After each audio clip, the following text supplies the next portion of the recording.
Kung naghahanap ka ng mura pero effective na product for your yellow headlight, plain t-shirt na pwedeng ipangregalo, diaper for your baby na high quality pero affordable, ay you must continue watching this video. Hello everyone! Si Aya daw. Hello everyone! Ayan, so sakto dumating yung parcel natin ng diaper ni Aya and yung gatas. So, sasabay ko na rin open yung mga ibang parcel ko na dumating. So, unahin na natin itong maliit na parcel. Ito yung binili kong panglinis ng ilaw ni Primo kasi medyo nag-yellow siya. So, ayan, meron na pala siyang free basahan or yung pampunas. Gulo ng aking anak. At etong mismong headlight cleaner.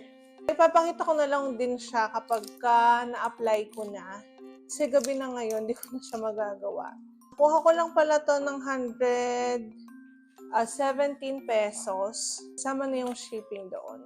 Kinabukasan nga mga mare, agad ko nang tinry itong headlight cleaner or restorer dito kay Primo. Ito nga yung itsura ng headlight namin dito sa driver side at ito naman yung sa passenger side. Pagbukas ko nga ng product ay meron nga tumalsik sa kamay ko, kaya naman ayan, nilagay ko na lang siya diretso dito sa headlight. To be honest, hindi ko talaga alam dyan nung time na yan kung tama ba yung ginagawa ko, pero dun sa mga napanood ko sa YouTube, ay ganito nga yung mga ginawa nila, kaya naman ayan, ginaya ko na lang. So based nga sa mga napanood ko sa YouTube, ay i-apply mo yung mismong product direct dun sa headlight. Tapos kukuskusin mo nga siya using yung basahan na kasama din sa package. Yung tagal naman is nasa sa inyo na yon or depende na sa inyo. Ako kasi ay medyo matagal ko nga siyang kinukuskus dyan dahil gusto ko talagang makita kung meron ba talagang difference dun sa magkabilang ilaw. At ayan nga yung naging itsura ng headlight namin dito sa driver side. Pinag-compare ko nga yung magkabilang side at ayan, tignan nyo naman gano'n yung difference nila sa isa't isa. Nagmukhang bago nga yung banda sa driver side, kaya naman hindi na ako nagpatumpik-tumpik pa at inumpisahan ko na nga ring linisin yung sa kabilang side. So, eto naman yung sa malapitan na itsura ng headlight namin dito sa passenger side. Kung mapapansin nyo mga mare, ay habang kinukuskus ko nga siya, ay meron na ako nakikita konting difference. Medyo mas matagal ko nga kinuskus itong sa kabilang side na to dahil napansin ko na medyo mas yellow nga siya compare sa driver side. After ng maraming pagkuskus, ay ayan na nga yung naging itsura ng headlight natin. Kumpara nga kanina na hindi pa na-apply yung product, ay masasabi ko talaga na meron naman siyang improvement. Kaya naman kung gusto nyo ring itry itong product na to, ilalagay ko na lang sa yellow basket or yung link sa comment section. Next naman is itong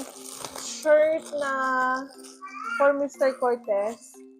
Actually, hindi talaga siya nagle-light na damit. Pero, tinry ko lang. Parang khaki yung color niya and double XL. Double XL. Kasya mo ba ito, Lab? Double XL. In fairness, ang kapal ng tela ni Lab. Ng tela ni Lab, oh.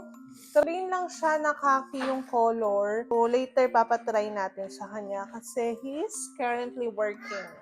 Sa ganitong panahon na sobrang init mga mare, mas advisable talaga na magsuot lang ng mga plain t-shirt at mga ganitong kulay nga. Cotton nga yung material nila mare, kaya naman hindi talaga siya mainit lalo na ngayong summer. O diba, kabagyan na ng asawa ko?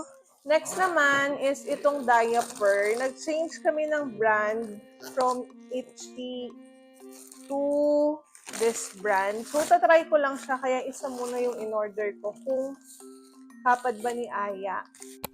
Sumiko. Kung di ako nagkakamali, ano din to eh. Japan brand. Or tinignan ko naman yung feedback. Okay naman din siya. Hindi rin siya nagli-leak. Yung Itchy okay naman din kay Aya. Pero ipapatry ko lang siya. Kasi nakita ko maganda rin yung feedback nito. And mas mura siya compare kay Itchy. Well, 50 pieces. By the way guys, ito pala yung itsura ni Sumiko. So, sakto, papalitan ko ng diaper si Aya. And, eto siya. Meron din siyang wet indicator dito. Get one. Give to daddy. Dahan-dahan, ha? Kinagat mo muna bago mo binigay kay daddy mo. Ay, eto siya. Maganda dito kapag di-dispose mo na siya. Ayan, meron siyang yung parang, ayan, ganito dito para masara mo siya ng maayos. Sa Itchy kasi, fino-fold ko lang siya. Hindi ko sure kung meron siyang strategy or ano para maayos mo siyang ma-dispose na walang ganito. Pero ito meron siya, ayan. Pero mas makapal yung ni Itchy compare dito. Meron siyang ganyan dito sa pinakapuwetan. So, talagang masasakop yung puwet. Yung design niya, ganyan din. Ganyan lang siya. So, papatry ko niya siya kay Aya. For sure, pag na-upload ko tong video na to, is mga ilang days ko na siyang pinapagamit. Next naman is itong gatas ni Aya na Similac. So, in-orderan na namin siya online. Kasi baka hindi kami makapag-grocery on time na ito lang yung bibili namin. Medyo paubos na kasi yung gatas niya. Kaya nag-order na kami online.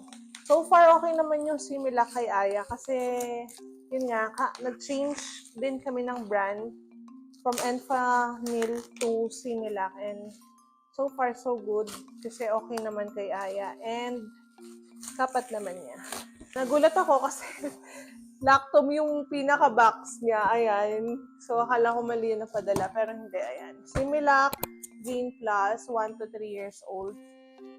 Mas mura ko siya nakuha sa online kasi binibili namin siya sa supermarket nasa 3.6 something na lab. Pero ito nakuha ko lang siya ng nasa 3,000, parang 3,1 lang, ganun. Di ko alam kung naka-sale siya, pero tinano ko na rin siya, take advantage. Kaya in-order na namin siya online. Ayan, no. Yun lang. Kung gusto niyo yung mga pinakita kong items, lalagay ko na lang sa yellow basket or sa comment section yung mga link. Bye!